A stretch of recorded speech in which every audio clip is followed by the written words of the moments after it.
2 वेळा पराभव झाला तरी मला आणि प्रणितीला भाजपची ऑफर. सुशील कुमार शिंदेंचा गौप्यस्फोट, तर शिंदेंना कुठलीही ऑफर दिली नाही, बावनकुळेंचा दावा. चंद्रकांत पाटलांनी शिंदेंची भेट घेतल्यामुळे चर्चांना उधाण. ज्या माणसामुळे शिवसेनेतल्या दिग्गज नेत्यांना बाहेर पडावं लागलं, त्याच माणसाच्या हातातून पक्ष सुटला. एक वर्तुळ पूर्ण झालं. शर्मिला ठाकरेंचा उद्धव ठाकरेंना टोला. विधानसभा अध्यक्षांच्या विरोधातील शिंदे गटाच्या याचिकेवर 8 फेब्रुवारीला सुनावणी.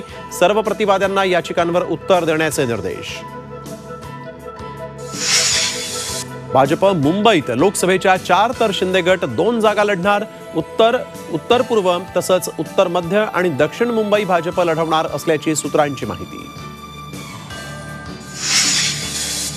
जयंत पाटलांना साथ द्या, त्यांची उंची मोठी, सन्मानानं जगायचं, हा सांगली जिल्ह्यातील लोकांचा बाणा.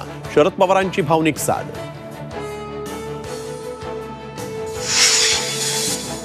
रामलल्लाच्या चांदीच्या मूर्तीचं अयोध्येच्या मंदिर परिसरात आगमन. अयोध्या नगरी सजली. शरयूच्या काठी दीपोत्सवाला सुरुवात.